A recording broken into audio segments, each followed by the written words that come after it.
Good evening, ladies and gentlemen, and welcome. Take two, ladies and gentlemen. Thank you guys so much. We are live here from the North Jersey studios. This is the Nico Chronicles. This is TNC on this marvelous episode 37. It is Thursday evening, just past the 9 p.m. Eastern Time hour here. Thursday evening, February 23rd, 2017. Thank you guys so much for tuning in. And it's felt like a long time. If you guys recall, our last episode was the 12th of February, I believe it was. February 12th. Thursday evening, February 12th, 2017. It was a special Sunday evening issue for those of you who tuned in. It was a little incognito, a little secret, well, I wouldn't say secret, but like spur of the moment kind of episode. And FAU alum, FAU graduate, Rich Morrow, the actor model who's been in Dick's Sporting Goods commercials, Nike basketball commercials, etc. He's been on Girl Meets World, a variety of different things he's done. He joined the program, and we had a great 20-plus minute conversation. So if you guys haven't seen that yet, be sure to visit Mixcloud or visit our Facebook page, facebook.com/The Nico Chronicles. You can also actually catch us. All the videos are there via Facebook Live on the Facebook page. You can also tweet at us, twitter.com/Nico Chronicles. And for those of you who are into streaming, we also have that on my Wix page, thenicochronicles.wix.com/The Nico Chronicles. And again, guys, the number to call in, 701-801-2251. Press 5 to go live. So that was the last time. It's been about 10 days, a week and a half since we last spoke. Hope you guys had a marvelous past few weeks. Here, at least in North Jersey, it was 65 degrees. Actually, in one spot on my commute back, it reached 71. So, as I like to call it, it was certainly blazer weather. I'm a huge sport coat / blazer fan. Shout out to my dad tuning into the Facebook live stream. But I'm a big fan of blazers. For those of you who don't know me too well, that's a secret fact. And that's a fun fact, I should say. And tomorrow's supposed to be, I think, even better. I think it might actually be high 60s or even hit 70s. Plus the humidity. Shout out to my mom as well who tuned in. But a lot going on in sports. We had the NBA All-Star break and the NBA trade deadline. The NBA trade deadline actually expired today at 3 in the afternoon, 3 p.m. 3 p.m. it expired, and I mean, it wasn't as many splashes as some people might have anticipated. For example, Paul George was rumored to possibly be traded. He either wanted a contract extension with the Pacers, which is his current team, or his second choice would have been the LA Lakers. Since he went to Fresno State, he's a California product. He would have loved to play under Magic Johnson, Magic Johnson was recently named the president of basketball operations there. So certainly a lot of potential. The Lakers are struggling this year, but they're a young team. Besides Swaggy P, I think he's in his mid-30s, but he did not get traded. I think probably the biggest splash, which occurred a few days ago, not necessarily today, was DeMarcus Boogie Cousins gets traded, shockingly, to the New Orleans Pelicans, which is huge. He's going to be playing in the front court alongside one of the best power forwards in the NBA, in Anthony Davis. And actually, he's making his debut tonight against the Houston Rockets, if I'm not mistaken. The Rockets were up in that game 26-21 about 10 minutes ago. But it's going to be interesting to see how those two coexist, if they're able to. Two All-Stars. DeMarcus Cousins, again, making the All-Star team this year. And they both lead the team in, they're both in the top in the categories. In points, rebounds. They're contributing offensively. that's just the nature of it. It's just egos going at it is always a tough scenario, but it'll be interesting. And they only gave away, in terms of the trade, I believe Tyreek Evans, a draft pick, and one other player who I'm drawing a blank on. So, people, the Twitter world and social media was going crazy about this trade, about who actually won. I personally think the Pelicans got the better end of the stick here. Although they have to absorb Cousins' contract. That's pretty much why the Kings traded him. I think he's getting paid over $90 million. But besides the Pelicans, the Oklahoma City Thunder did fairly well also. They acquired not only Taj Gibson, who's a solid utility player, and who will be playing alongside Steven Adams. Besides Taj Gibson, you add in the sharpshooter from Creighton, if you guys remember, Doug McDermott, who's helped spread the floor. For those of you Thunder fans, they do have Anthony Morrow, excuse me, not Rich Morrow. That was my guess last week. They do have Anthony Morrow, who is a flat-out shooter. He played for the Nets, led a few good times with them, although he wasn't there too long. He's been to many different teams, but the one consistent thing about his game is the fact that he can flat-out shoot. Consistently 30-plus percentage shooter from the field. And now he's got another weapon. Because Mr. Roberson, I'm drawing a blank on his first name, Roberson, who normally has to shoot the ball when Westbrook penetrates, he's not a very good shooter, quite frankly. So now that they add McDermott to the mix, and with Morrow already there, it makes things interesting. And I think we all know Russell Westbrook, especially in that backcourt, he needs all the help he can get. Poor guy. Who was practically averaging a triple-double as of late. So, we'll see what happens. The Thunder currently 7th in the Western Conference. They're looking to make a bit of a push. They obviously do not want to fall to 8 because that would be huge. Could you imagine if the Oklahoma City Thunder were to fall to the 8th seed heading into the playoffs? The way the standings are looking as of now, the Warriors are 1, so it'd be a 1 versus 8 in the first round of the Western Conference playoffs. And, the media is going to love that. Again, it's going to be the Durant versus Westbrook saga. See how they communicate. We had the All-Star game this past weekend, and they seem to be playing well together. I believe Westbrook threw Durant an alley-oop, or it was vice versa. I saw the replay. And, that's got to be a positive sign. At least as a fan, you got to get excited when you see that, kind of like reminiscing about the Thunder days, which really weren't that long ago. But, you hate to see guys who are in a dilemma with one another. Let's put it that way. It's good. It's good from a rating standpoint, but to have your friendship kind of hurt by that, it's unfortunate. But regardless, that was the trade that stuck out. The Nets, though, locally, the Nets actually traded away Bojan Bogdanovic, their sharpshooter.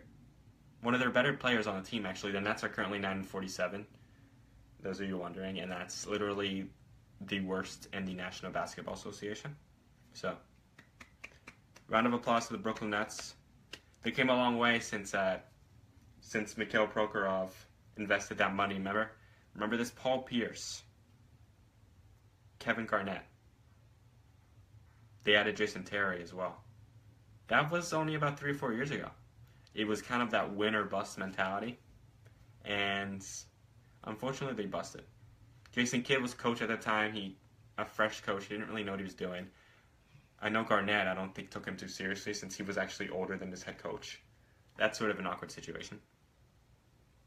But anyway, Jason Kidd, you got to be happy for him. He's got the Milwaukee Bucks as their coach, or he's coaching the Milwaukee Bucks, and they're right in the middle of the playoffs, or the playoff race. So they got the Greek Freak, various other young talent. So they're going to be a fun team to watch, and they currently are. So that was essentially it. There were rumors that Derrick Rose was going to be traded for Ricky Rubio of the T-Wolves. That didn't happen. Carmelo Anthony there was all this speculation for weeks saying he could possibly waive his no trade clause if he was going to be traded to the right team. And another development was, or more recently, which is pretty plausible actually, is Darren Williams was released by the Mavericks, and people are speculating that he could sign with the Cavs. Could you imagine that? I mean, the guy is hobbled, ankle issues, what have you, but he was at one point a caliber player. Top 5 point guard, especially in the Jazz.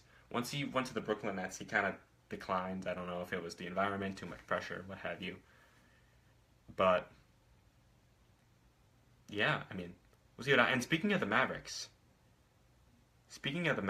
they acquired Nerlens Noel from the Sixers. That was also a big trade.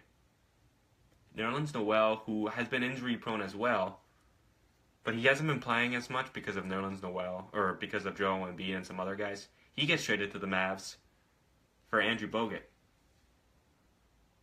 Andrew Bogut, they pretty much swap. Andrew Bogut, a younger guy, and I believe a draft pick in a future NBA draft. So it's essentially a 1 player for 3, like a 1 for 3 kind of deal. And again, I mean, I'm just, like, when it comes to these players, I'm just a little skeptical because Andrew Bogut as well has had, I don't know if chronic's the right word, but he's had frequent foot issues as of late. I mean, on the Golden State Warriors, don't get me wrong, I guess I'm a bit of a bandwagoner in the sense that I like to see, I was happy to see him perform well on the Warriors. He had a good role there. And I guess when you have so many players on that lineup, like the Warriors did a couple of years ago, it's easy to say that. Don't get me wrong, I'm not a Warriors fan, I am a Nets fan. There's not many of us left. I know my buddy Sean DeBarbery across the street is also a Nets fan who got me into it. Brian, who is a co-host on Return of the Mac. So shout out to Brian if he's listening. Shout out to Ryan Mackey as well. I saw him tuning in. So your buddy, Ryan, your buddy Brian is a Nets fan. What are your thoughts on that? That's pretty random, right? The fact, I don't know how you can be like a Nets fan and a Dallas Cowboys fan. Like, he must be really diehard for that to really mix. But anyway, that's the situation. It's going to be a long season for the Nets. They were trying to trade Brook Lopez as well, who is legitimately their best player. They lowered their standards, quite frankly. It was sad. Poor guy. He puts his heart and soul into the team, and they're really just trying to clean off that roster. They were accepting a 1st and 2nd round pick for Brook Lopez. Essentially, it was 2 first-round picks. But they get a protected pick with the Bogdanovich trade, I think for 2018. It's like some stipulations where it's like a protected pick. So, I mean, I understand what Brooklyn's doing. They lost so many future picks with that Boston trade a few years ago that they're trying to dig themselves out of this huge hole that they dug themselves, and it's going to be a long process. They're literally, I know I said this about 2 seconds ago, but they're literally wiping the slate clean, or trying to, with that move by Lopez. He's still there, but you gotta assume over the offseason he's going to be gone. They're literally going to be starting with young players. Karis LeVert, Isaiah Whitehead. And that's about the main players that I recognize on that squad. Jeremy Lin, who's been in and out of the ball games, he's getting paid $20+ million, which honestly I think that's slightly overpriced. He's a great player, but I think the Linsanity reputation earned him that cash. But we'll see what happens next season, because obviously they have no chance of making the playoffs this year. That's just a realistic part of it. The fact that they're 9-47, so they got like 26 games left. So let's just see if they can finish strong. Fingers crossed on that. So if you guys have any NBA talk about that, any other trades that you're shocked about or wish that happened, feel free to comment. 701-801-2251. But I want to jump to or 5 the chat as well. The main topic of the show, I guess what I publicized on social media as well, was this whole stigma around obsessing with TV shows, mainly TV shows. I recently, thanks to my sister Gabby who tuned in, shout out to her as well, I recently got into Stranger Things, which I think it was released July 2016. There's currently one season out. I think they're set to release. I read somewhere second season's supposed to come out sometime soon. I didn't see the release date, but I'm assuming within the next few months, hopefully. But anyway, I'm currently on the fourth episode, and I started it. Today is Thursday. I think I started Monday.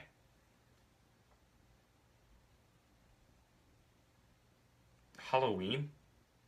Wait, is that when season 2 is being released? Halloween? Oh, my Lanta, that's a long way. So anyway, let me put that on hold because my buddy Ryan asked a question. I just want to address it real quick. His question was, how do I feel about regular season?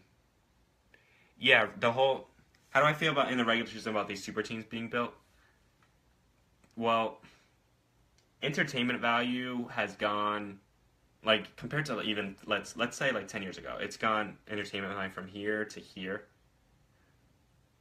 I am a bit disappointed, to be honest with you, Ryan, because it's very predictable. There's literally like 4 good teams, maybe 6. What do we got in the West? The Spurs, which do it the old school way, they just somehow win with the great coaching staff and Popovich, Tony Parker, Ginobili, etc. The Warriors, one of those super teams. Although they got good with draft picks.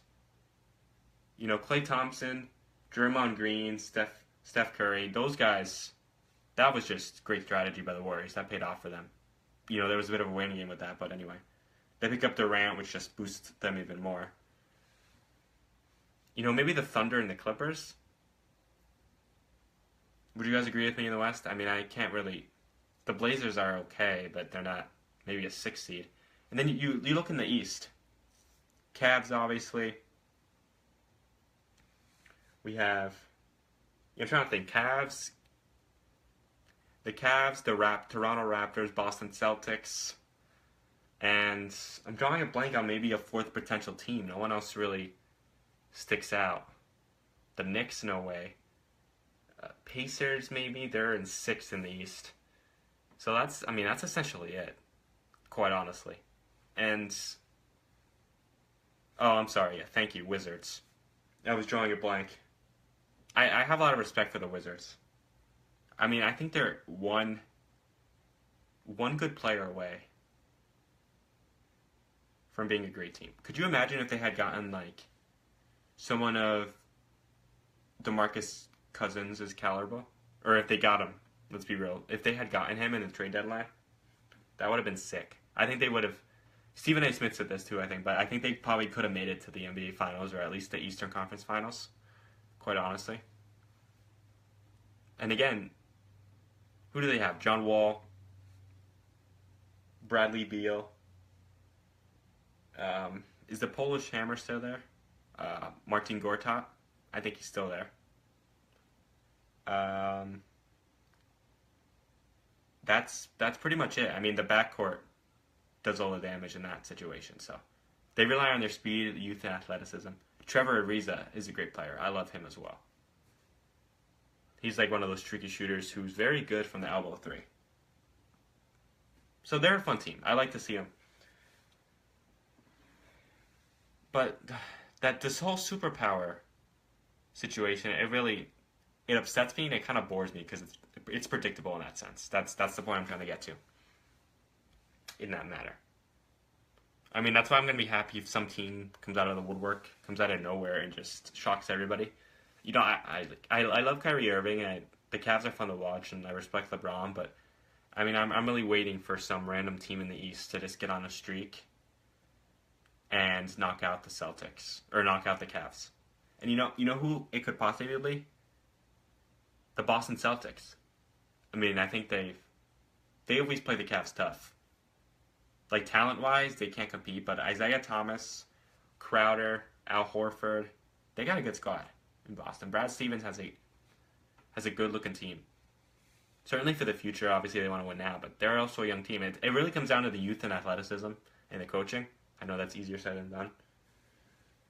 So that could possibly happen in the Eastern semis. I'm calling it now. Celtics over the Cavs. 7 games in the Eastern semis. What are your thoughts on that, guys? Just digest that for a sec. Let me know. We'll see. Season's almost over. I mean, regular season anyway. A couple months.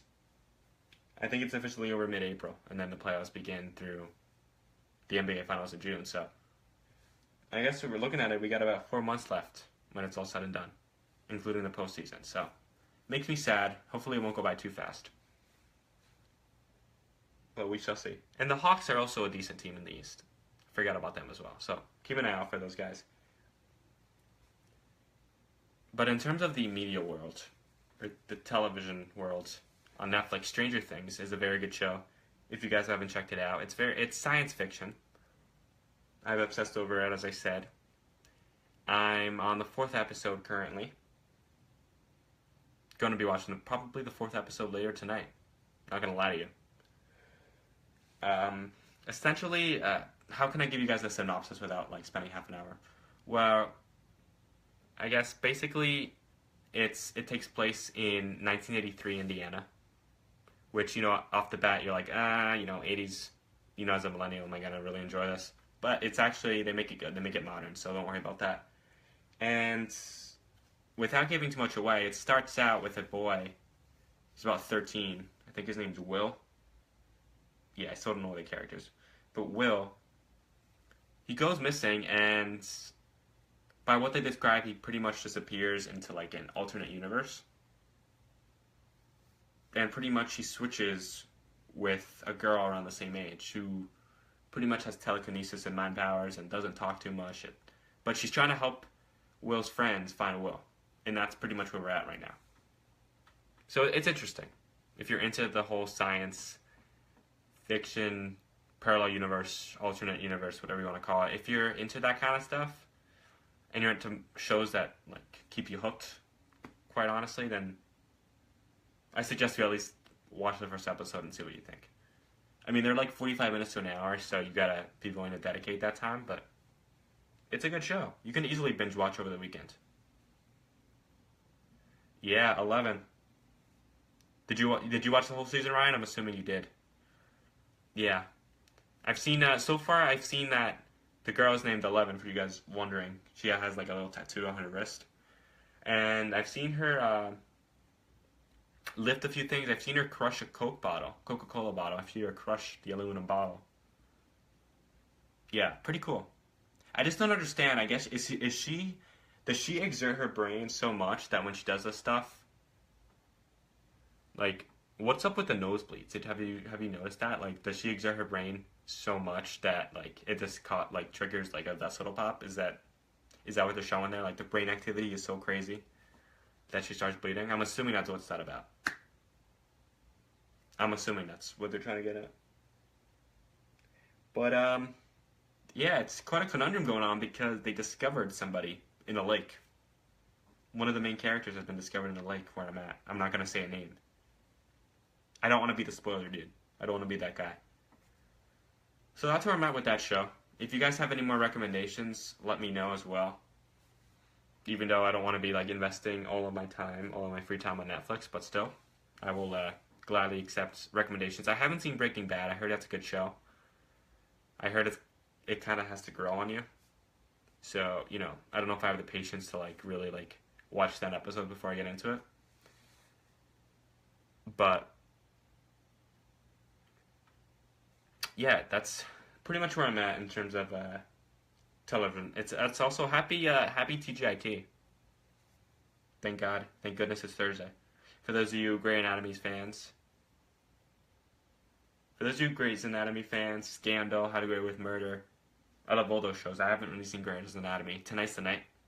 Actually, Scandal's on right now, so I am currently missing that right now. I'm sacrificing for you guys. But anyway, the power of on-demands. It's a beautiful thing. It's a beautiful thing. I'm getting recommendations for Breaking Bad as well here. So there's obviously a lot of shows I have to watch.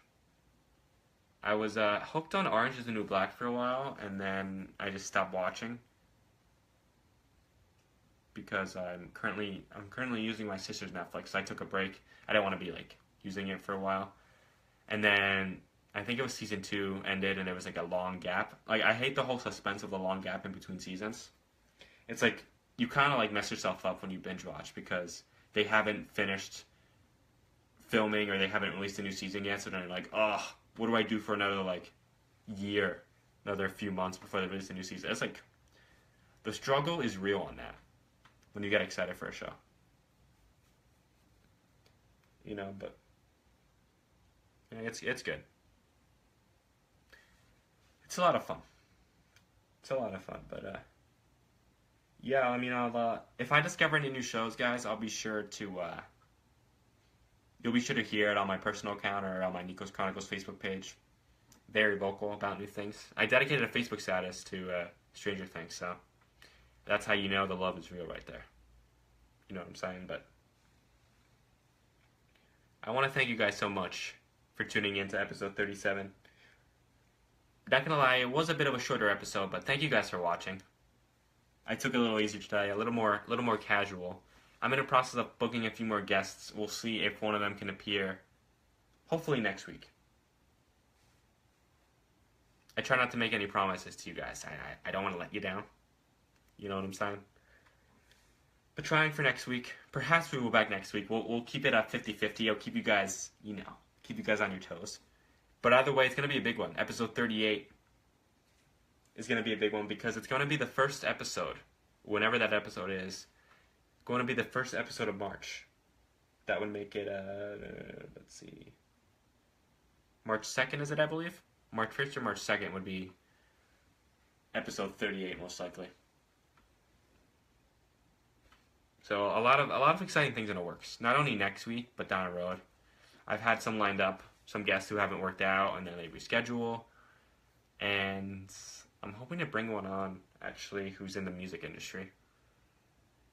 But, don't want to speak too soon about that. That's currently in the planning process as well. But again, guys, on this marvelous Thursday evening, February 23rd, thanks so much for you guys, for your support, for tuning into the Facebook live stream, or for calling in, or for listening via the 701 number. As always, I am Nico Saracino. Have yourselves a fantastic rest of your Thursday evening. And of course, guys, go out there, enjoy the weather, and please, guys, enjoy your weekend.